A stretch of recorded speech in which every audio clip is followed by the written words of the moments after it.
दुर्योधन और अर्जुन के समक्ष प्रस्ताव रखा जा रहा है कि सुबह सूर्योदय से पहले जिस पर मेरी नजर पड़ जाएगी मेरे कक्ष में, अर्थात जो सबसे पहले मेरे पास आएगा उसके तरफ मैं उसके पक्ष से मैं लड़ना शुरू कर दूंगा। कहानी आप लोग जानते हैं, ज्यादा विस्तार करने की आवश्यकता नहीं। मूल बात यह है कि रात में यह फैसला हुआ और कृष्ण जी अपने कक्ष में सोने के लिए चले गए। दुर्योधन को नींद नहीं आ रही है,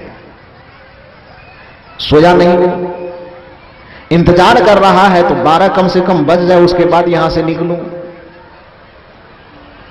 लगभग आधा किलोमीटर की दूरी पर होगा निवास स्थान, चूंकि युद्ध के मैदान में ही तो सब थे। तो दुर्योधन सो नहीं रहा है, शर्त को जीतने के लिए जी रात भर जगा हुआ है कि हम शर्त को जीतेंगे, हारेंगे नहीं किसी भी कीमत पर। नींद भी नहीं आ रही है, बेचैन है। 12 को जैसे ही कांटा पार किया दुर्योधन सोचता है कि अब मुझे चलना चाहिए। अब भटकना शुरू हो गया। देखो, जिस चीज की व्यग्रता से इंतजार है, जिस लाभ को लेने के लिए, जिस सफलता को अपने वश में करने के लिए बड़ी व्यग्रता है हृदय में, भटका शुरू हो गया।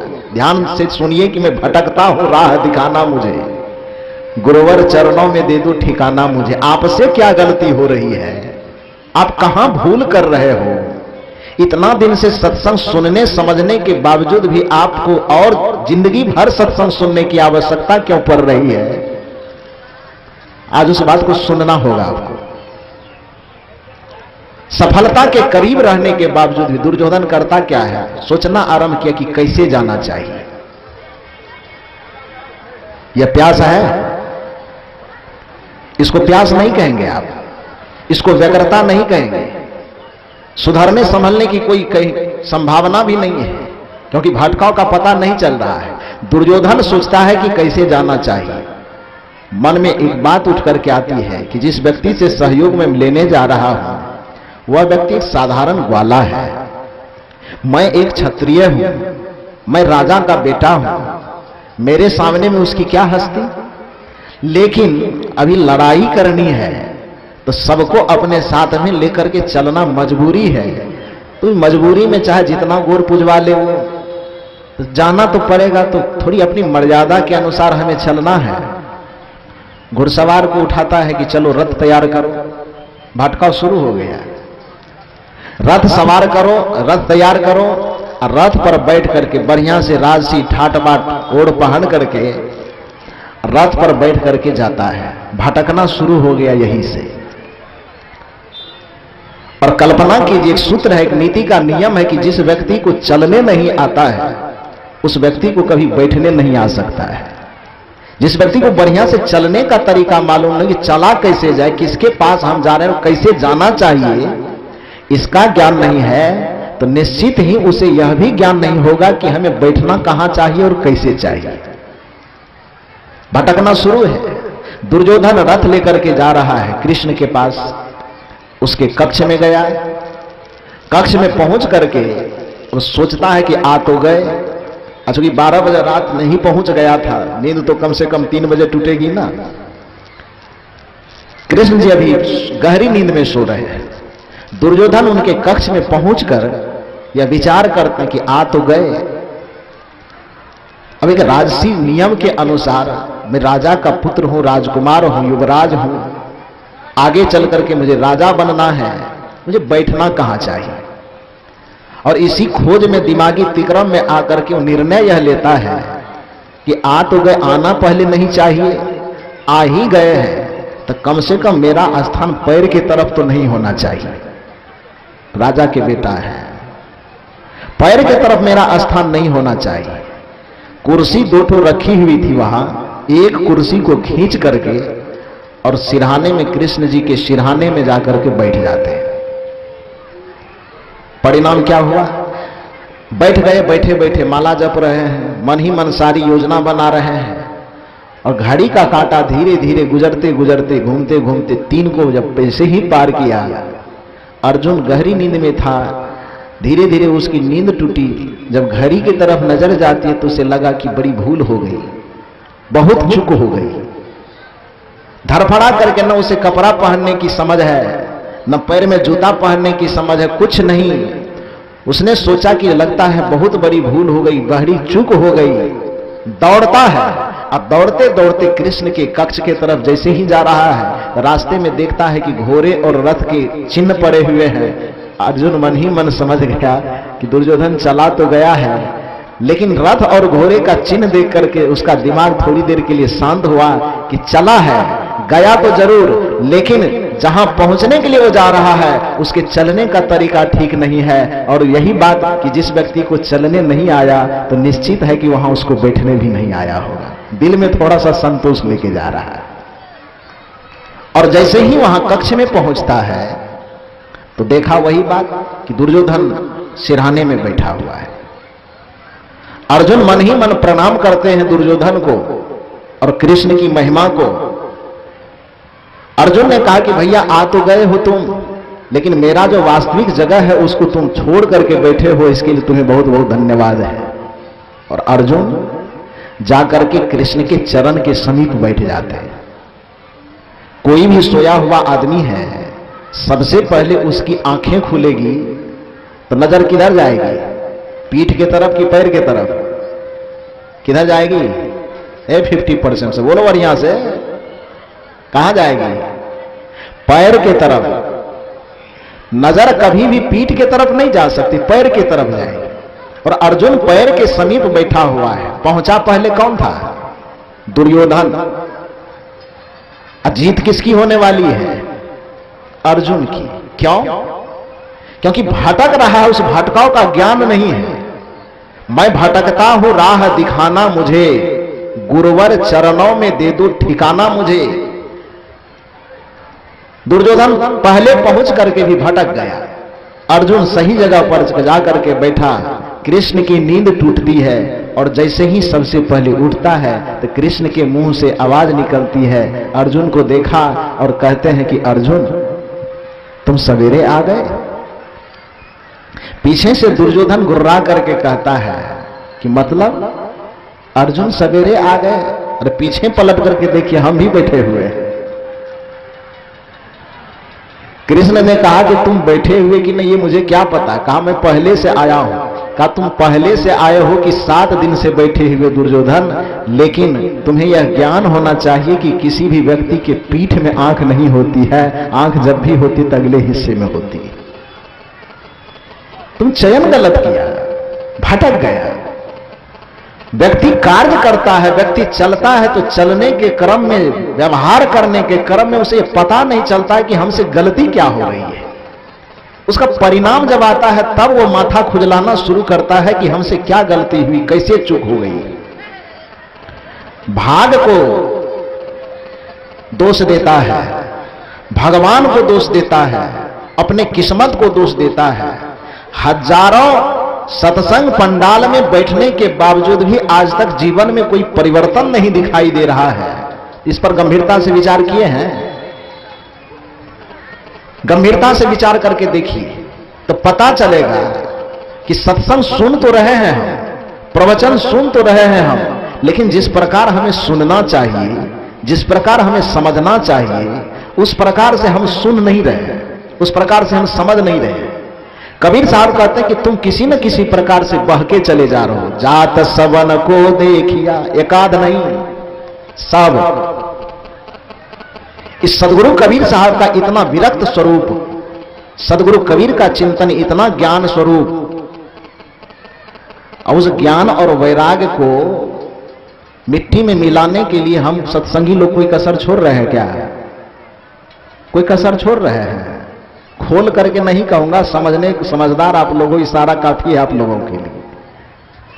सदगुरु कबीर के ज्ञान, ज्ञानात्मक विचार, सदगुरु कबीर के साधनात्मक विचार, सदगुरु कबीर के वैराग्यात्मक विचार, जिसको सुन सोच समझ करके आदमी मायावी प्रपंच से उठ करके, वासना के दलदल से उठ करके साधना के धरातल पर आता है और वहां पर शांति की छाया में बैठ करके जीवन का चरम परम लक्ष्य पाता है। ऐसे सदगुरु कबीर के अनुपम विचारों को हम कबीर साहब के विचार को मानने वाले लोग ही धूमिल करने में लगे हुए हैं। ऐसा नहीं करना चाहिए। सदगुरु कबीर कहते कि तुम बहक रहे हो। बड़ा सुंदर प्रसंग सुनाया आपने भजन में कि मैं भटकता हूं, राह दिखाना मुझे, और यही रास्ता पाने के लिए आप हम लोगों को बुलाए हैं। तो आज रास्ता सुन लीजिए बढ़िया से।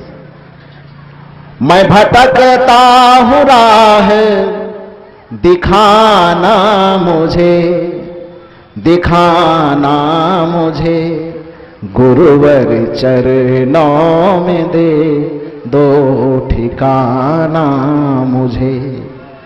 सदगुरु कबीर कहते तुमसे भूल हो रही है। जात सबन को देखिया कहीं कबीर पुकार, बहते हुए देखकर सदगुरु कबीर पुकार करके कहते संभल जाओ, उधर मत बहको, उधर दलदल है, फंसोगे तो निकलना मुश्किल हो जाएगा। चेतवा हो तो चेत ले, न तो दिवस परत है धार। वहां रात के अंधेरे में धार, धार माने डकैती होती है, चोरी नहीं। माया बड़ा इतना क्रूर है कि उसे किसी से डर नहीं, लूटता है और चोरी करके नहीं लूटता है, दिन दहाड़े डकैती करके लूट लेता है। चोरी में और डकैती में क्या अंतर होता है पता है ना आप लोगों को? चोरी उसे कहते हैं जिसकी संपत्ति हो उससे छुपा करके अनजाने में कोई सामान लेकर के चला जाना, ये चोरी कहलाता है।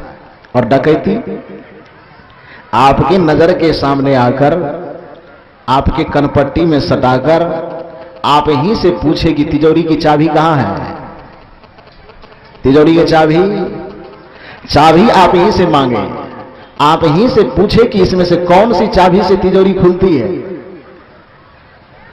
सामान किधर किधर रखे हो, आप ही के द्वारा सारी जानकारी लेकर के आपके नजर के सामने संपत्ति ले और उठा करके चल दे, उसको डकैती कहा जाता है।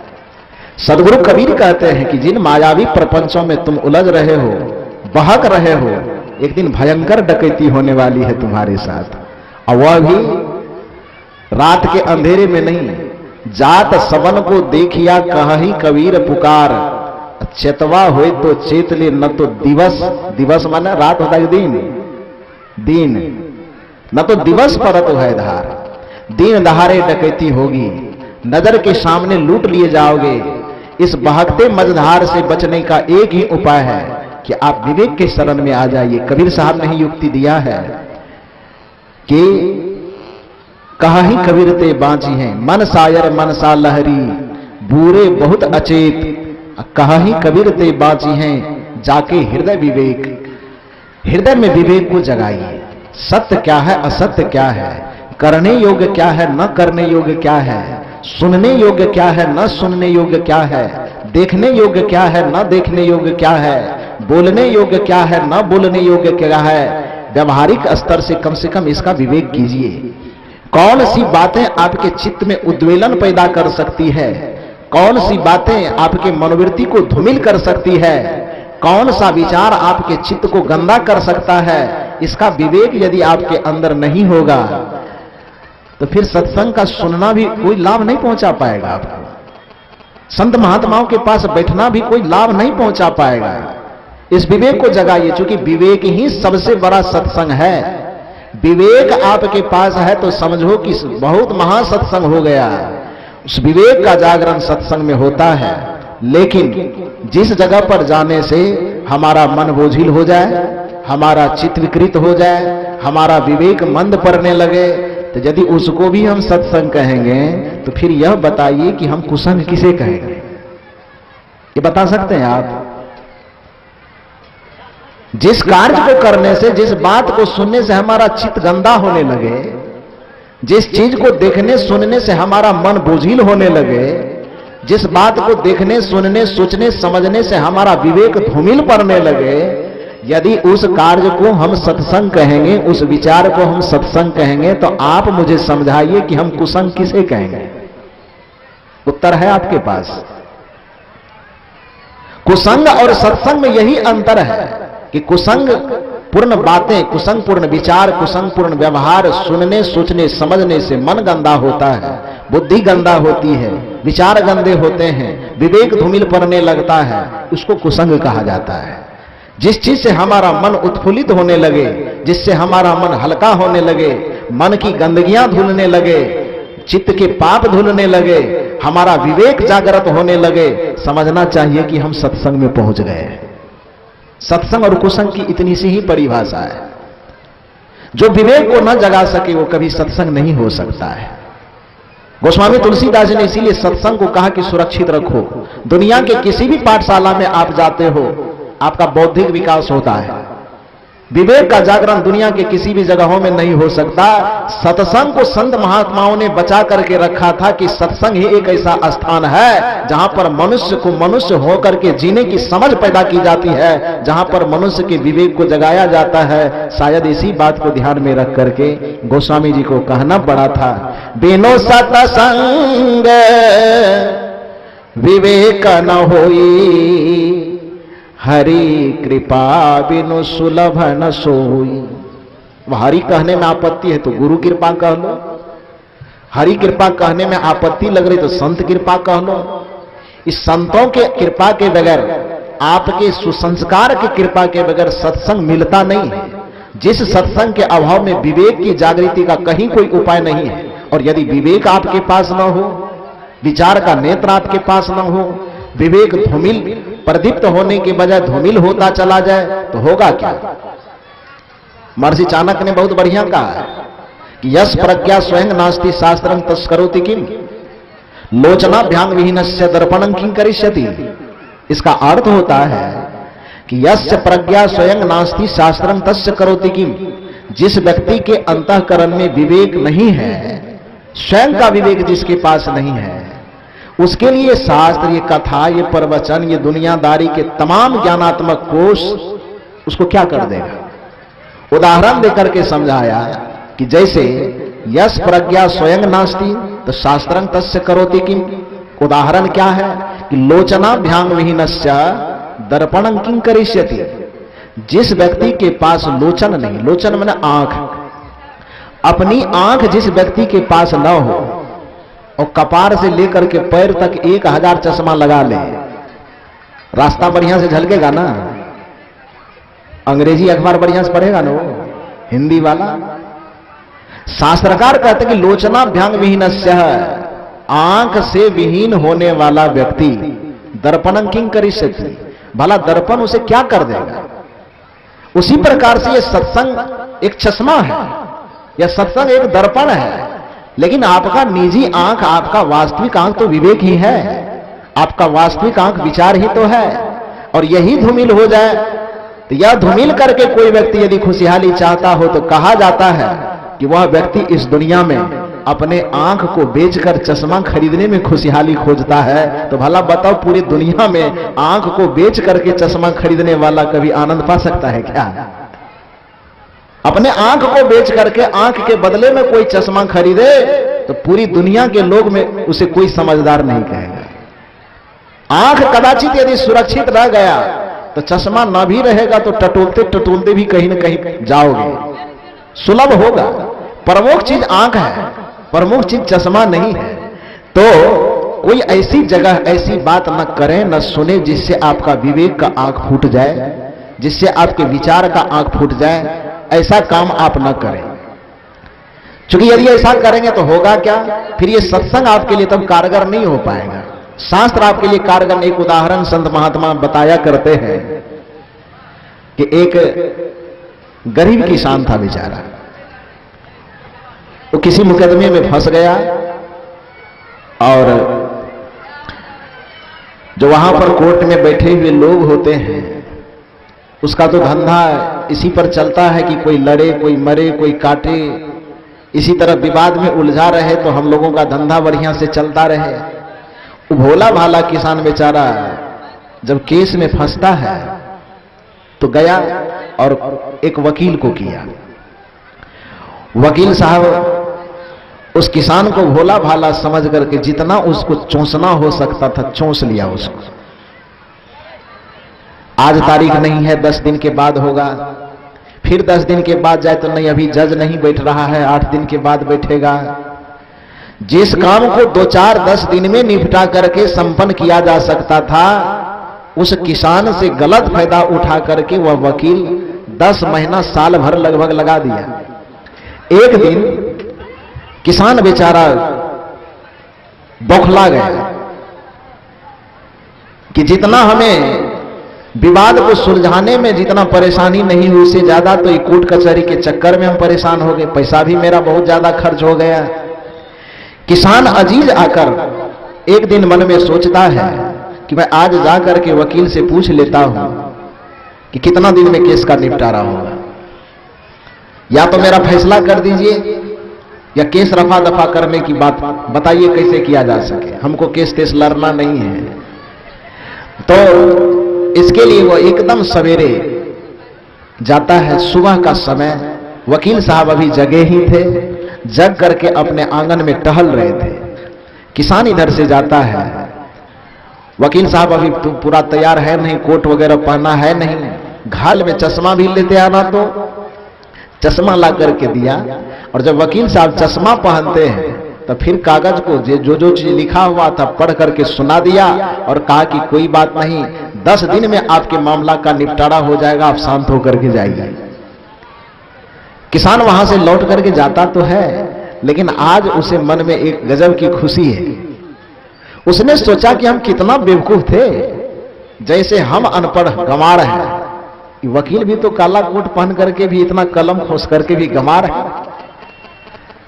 कागज पत्तर हम भी पढ़ना नहीं जानते हैं, और किसी भी कागज को ये वकील भी तो पढ़ना नहीं जानता है। वकील के सामने भी पहले कागज लाया गया तो वकील पढ़ नहीं पाया, उस चश्मा का सहारा लिया तब वकील पढ़ पाया। इसका मतलब है कि हमारे जैसे वकील भी एकदम अनपढ़ गंवार आदमी है, विद्या और बुद्धि की सारी करामात उस चश्मा में है।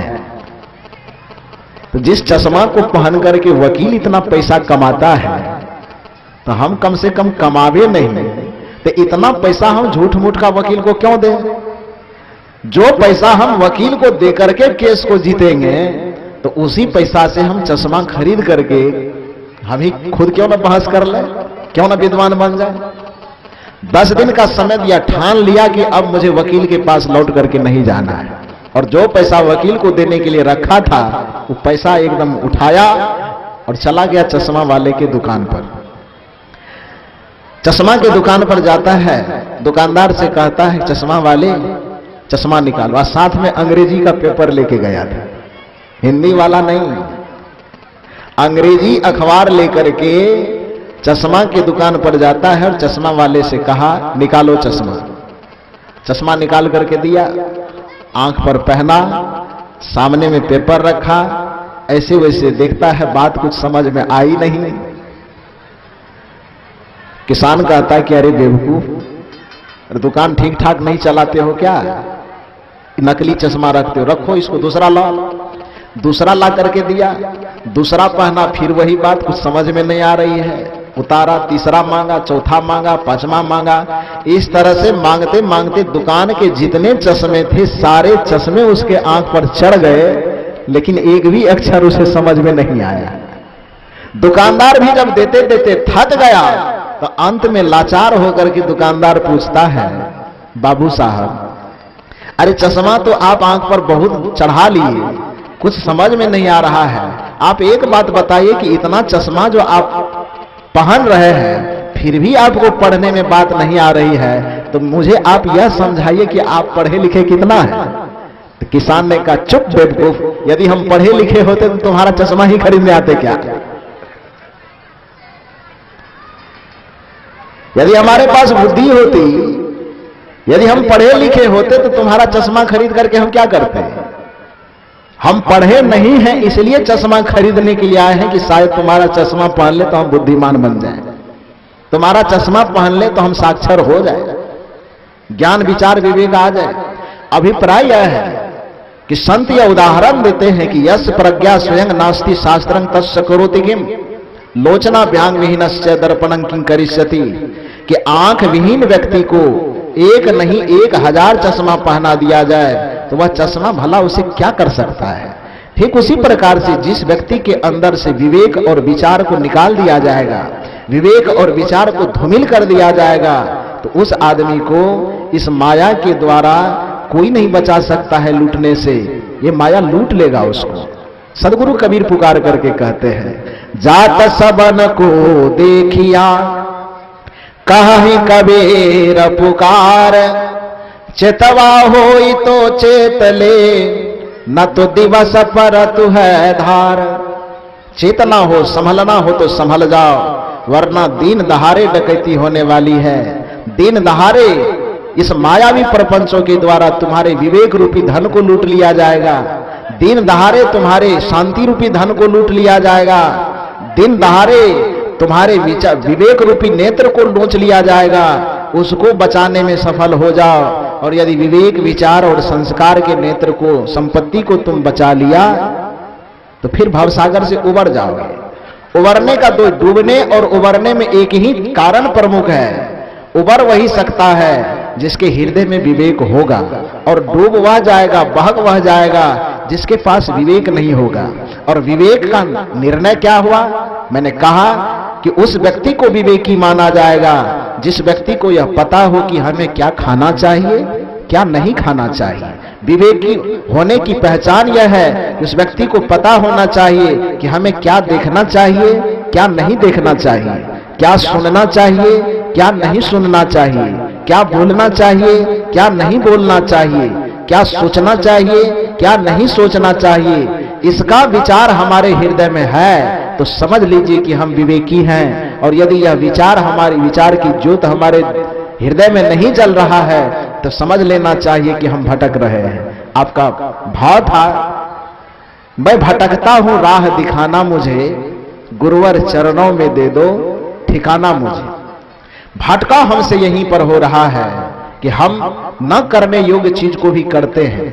हम अपने समझ से समझते कि ये तो बहुत बढ़िया हो रहा है, लेकिन सदगुरु कबीर इसीलिए कहते हैं कि तुम्हें संत गुरुजनों के चरण में पहुंचना चाहिए, क्योंकि अपनी समझदारी से जिस चीज को हम अच्छा मानते हैं, गुरुवर कबीर कहते हैं परखत खर परखावत खोटी। यह बीजक का एक शब्द है कि परखत खर परखावत खोटी। इसका अर्थ होता है कि अपने विचार से हम बहुत सारी ऐसी चीजें हैं जिसको हम खड़ा समझते हैं, मतलब शुद्ध समझते हैं, अच्छा समझते हैं, लेकिन विवेक और ज्ञान के द्वारा, साधना के द्वारा, अनुभव के द्वारा जो महापुरुष संत उसे जीवन से अनुभव करके प्रवाहित करते हैं, तब पता चलता है कि नहीं, यह काम जो हो रहा है ये खोटा हो रहा है।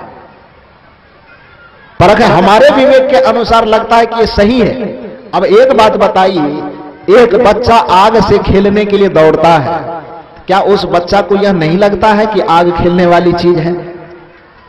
बच्चा आग से खेलने क्यों दौड़ता है? सांप भी चल रहा है तो उसको रस्सी समझ करके क्यों खेलने के लिए दौड़ जाता है? बच्चा रोड पर क्यों खेलने के लिए दौड़ जाता है? बच्चा दिन भर मिट्टी का घर बना करके भी उसमें क्यों लगा हुआ रहता है? क्योंकि बच्चा यह समझता है कि मिट्टी का घर भी बना रहे हैं तो ये बहुत बढ़िया काम कर रहे हैं। बच्चा यह समझता है कि हम टायर भी गड़का रहे हैं तो ये बहुत बढ़िया काम कर रहे हैं। बच्चा यह समझता है कि हम आग से खेलने भी जा रहे हैं तो यह बहुत बढ़िया काम कर रहे हैं। लेकिन जो बड़े हैं, जो संसार को थोड़ा बहुत समझ चुका है, क्या बच्चे की इस हरकत को वह सही कहेगा? क्या वह सही कहेगा? बच्चा जिस चीज को क्यों कह रहा अच्छा, क्योंकि उसकी समझदारी का स्तर अभी वहीं तक है। बच्चे के समझ टायर गड़काने तक ही सीमित है। बच्चे की समझ शिखर गुटखा खाने तक ही सीमित है। बच्चे की समझ खेल कूद में समय को बर्बाद कर देने तक ही है। यही कारण है कि उस बच्चे के जो सबसे हितैषी है व्यवहारिक जीवन के अनुसार माता पिता, ऐसा कोई बच्चा नहीं होगा जिसे बचपन में उसे अपने माँ बाप दुश्मन न लगते हो। किस चीज के कारण? बच्चा पढ़ना नहीं चाहता है, पिताजी कहते हैं तुम्हें पढ़ना पड़ेगा। बच्चा खेलना चाहता है, पिताजी कहते हैं तुम्हें किताब लेके बैठना चाहिए। इस कारण से लगभग हर बच्चे को यह लगता है कि मेरे माता पिता सबसे बड़े दुश्मन हैं। लगता है ना? यह क्यों सोचता है? हम लोग भी बच्चा थे, ऐसा तो नहीं कि बूढ़ा बन करके जन्म लिए हैं। हम लोगों के मन में खुद यह अनुभव होता था, पढ़ने के लिए नहीं जाना चाहते थे, पिताजी लाठी लेके खड़े रहते थे कि जाओ पढ़ने के लिए, तो मन में सोचते थे कैसा है, हम लोग खेलना चाहते हैं, खेलने नहीं देते हैं, ये अच्छे नहीं है। माता जी छड़ी लेकर के खड़ी रहती थी, स्कूल जाओ तो लगता था कि माँ बड़ी दुश्मन है, पिताजी बड़े दुश्मन है, लेकिन जब समझ विकसित होता है तो अब क्या लगता है कि यदि माता पिता उस समय ऐसा न किए होते तो फिर आज कहां होते, किस जगह होते, ये पता भी नहीं। ठीक उसी प्रकार से सांसारिक जीवन जीने वाले, प्रपंच में जीने वाले, माया के अधीन जीवन जीने वाले जो लोग होते हैं, वह अपनी समझ के अनुसार उसे लगता है कि मैं बहुत बेहतर तरीके से जी रहा हूं, बेहतर तरीके से कार्य कर रहा हूं। लेकिन ज्ञान, साधना, विवेक और वैराग्य की ऊंचाई पर पहुंच करके जब संत महापुरुष इस दुनिया के व्यवहारिक एवं परमार्थिक रहस्यों को देख लेते हैं, अनुभव कर लेते हैं, तब आप लोगों का जीना, आप लोगों का देखना, आप लोगों का बोलना जिसे आप उचित समझते हैं, वह लगता है कि ऐसा नहीं करना चाहिए, ऐसा करने से आप बह जाओगे। सदगुरु कबीर इसलिए पुकार करके पूरे संसार के लोगों को कहते हैं, जात सबन को देखिया, एक आध की बात नहीं की, जात सबन को देखिया मतलब बहुतों को जाते हुए देखा, भटक रहा है, बह रहा है। कबीर साहब सबके हित की बात करते हैं कि मैं पुकार के कह रहा हूं कि तुम मत बहो, तुम मत भटको। जात सबन को देखिया कहि कबीर पुकार, सदगुरु कबीर पुकार करके कहते हैं। अद्भुत शैली है गुरुवर कबीर की। दुनिया के संत परंपरा में जितने संत हुए, जितने महात्मा हुए, उसमें सदगुरु कबीर एक ऐसे संत हैं जिन्होंने दुनिया वालों को अपना संदेश पुकार करके दिया है। और पुकार करके वही बात कही जाती है जो 100% खड़ा हो। पुकार करके वही बात कही, जरा सा भी झूठ का मिश्रण होगा, जरा सा भी भ्रम का मिश्रण होगा तो वो बातें कान में कही जाएगी कि पुकार करके। झूठ का, असत्य का जरा सा भी मिश्रण हो तो बातें कान में कही जाती है कि पुकार करके कहा जाता है। कबीर से सुने हैं कि कहीं कान में किसी को फुसफुसा करके कोई बात कहा है? नहीं। उसके बातों को सुनिए तो हमेशा पुकार करके कहते हैं। कहत कबीर हम जात पुकारा, अब पंडित हुए सो ले विचारा। कहत कबीर जात पुकारिया, चढ़ी चंदन की डार, बाट लगाए ना लगे पुनिका लेत हमार। सदगुरु कबीर पुकार करके कहने वाले हैं क्योंकि वो सत्य कहते हैं। कबीर में सत्य को सत्य कहने की जितनी अद्भुत क्षमता है, दुनिया के किसी भी व्यक्ति में सत्य को ज्यों का त्यों कहने की उतनी अद्भुत क्षमता किसी के पास नहीं है। यही कारण है कि सदगुरु कबीर ने सत्य को जिया भी और सत्य को कहा भी, लेकिन आज बहुत सारे उसके अनुगामी ऐसे हैं जो उस सत्य को अंश मात्र भी जीवन में उतारना नहीं चाहते हैं, फिर भी यह समझते हैं कि हम कबीर साहब के अनुयायी हैं। सदगुरु कबीर साहब के अनुयायी आप इसी मायने में माने जाएंगे कि सत्य को समझिए भी, सत्य बोलिए भी, सत्य पर चलिए भी, सत्य को जीने का प्रयास भी कीजिए। और सत्य को जीने के प्रयास में आपका जब मन, बुद्धि, विवेक जब अनुशासित और मर्यादित होगा, तभी आपका सत्संग सुनना, सत्संग में आना, सत्संग करवाना सफल हो पाएगा। सज्जनों, मैं आरंभ यह किया अपनी बात को कि अब भजन के माध्यम से यह बात सुन रहे थे कि मैं भटकता हूं, राह दिखाना मुझे। पहले तो आपको यह पता होना चाहिए कि हम भटक कहां रहे हैं। यदि यह पता नहीं होगा, जिस आदमी के अंदर भूख का अनुभव मर गया है, वह आदमी भोजन की तलाश क्यों करेगा? जिस आदमी के अंदर प्यास की ललक मर गई है, वह आदमी पानी की तलाश क्यों करेगा? जिस आदमी के को रोग का एहसास ही नहीं है, वह आदमी दवा की तलाश क्यों करेगा? जिस आदमी को अपने भटकाव की अनुभूति ही नहीं है, वह आदमी सत्य की तलाश क्यों करेगा? वह आदमी संतों के, गुरुजनों की तलाश क्यों करेगा? आपको यह अनुभव होना चाहिए कि मैं भटक रहा हूं। गुरु से प्रार्थना कीजिए, संतों से प्रार्थना कीजिए, और आपका यह प्रार्थना, आपका यह भाव बड़ा अच्छा इस मंच के लिए, अभी के सत्र के लिए। मैं भटकता हूं, राह दिखाना मुझे, गुरुवर चरणों में दे दो ठिकाना मुझे। आप समझने की कोशिश कीजिए, कुछ गलतियां जो आपसे हो रही है अनजाने में, उसको सुधार करके सदगुरु कबीर के पारखपूर्ण विचारों को अपने जीवन में आत्मसात करने की कोशिश कीजिए। आपका भटकाव, आपका बहकाव मिट जाए, आप संभल जाएं, अन्यथा दिवस धार पड़ने वाला तो है ही। कबीर की इस पुकार को सुन लीजिए, संतों की इस पुकार को सुन लीजिए। कबीर पुकार करके क्या कहना चाहता है? साखी कहती है, जात सबन को देखिया कहि कबीर पुकार, चेतवा होय तो चेत ले, न तो दिवस परतु है धार। जिस जिस व्यक्ति को संभलना है, जिस जिस व्यक्ति को चेतना है, वो संत गुरुजनों के विचारों को सुन समझ करके चेत जाइए, संभल जाइए, वरना आप बहते जा रहे हैं। इसका ख्याल करें तो इसका ख्याल पहले आ जाए तो सुधरने संभलने की गुंजाइश है। क्योंकि मैंने कहा कि उर्दू के शायर कहते हैं कि संभल सकता है वह शख्स जो अपनी खता को खता मानता है। जो व्यक्ति अपने खता का मतलब गलती होता है, उर्दू लफ्ज है खता, मतलब वो गलती। संभल सकता है वह शख्स जो अपनी खता को खता मानता है।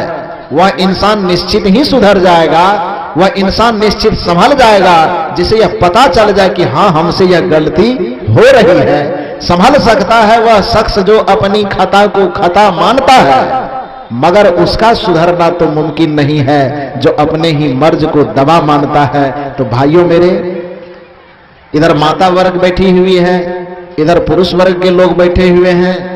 आप अपनी गलती को समझने की भी कोशिश कीजिए और अपनी गलती को सुधारने की भी कोशिश कीजिए। तो निश्चित है कि आपकी गलती सुधर जाएगी और आप सत्संग में आने का लाभ ले पाएंगे। आप जीवन के चरम परम लक्ष्य को पाने में सफल हो पाएंगे। तो कितने आदमी हैं, मैं हाथ उठा करके पूछना चाहूंगा आपसे कि कितने आदमी चेतना और संभलना चाहते हैं? थोड़ा हाथ उठा करके बताइए तो। बहुत लोग हाथ नहीं उठा रहे हैं। इसका मतलब बहने का मन है क्या भवसागर में? आपको हाथ उठा कर एक बार और दिखाइए बढ़िया से। बोलिए सद्गुरुदेव की। तो जात सबन को देखिया कहि कबीर पुकार, चेतवा होय तो चेत ले, न तो दिवस परत हो धार। संभलिए, चेतिए, और जो सच्चे ज्ञान है, सच्चे साधनात्मक विचार हैं, सच्चे वैराग्यपूर्ण विचार है, जो आपको भवसागर से उबार लेंगे, ऐसे साधनात्मक ज्ञान विचार को श्रवण कर उसे जीवन में उतारने का प्रयास कीजिए। बस निवेदन की कड़ी में अभी इतना ही। एक भजन में गा देता हूं। बोलिए सद्गुरुदेव की।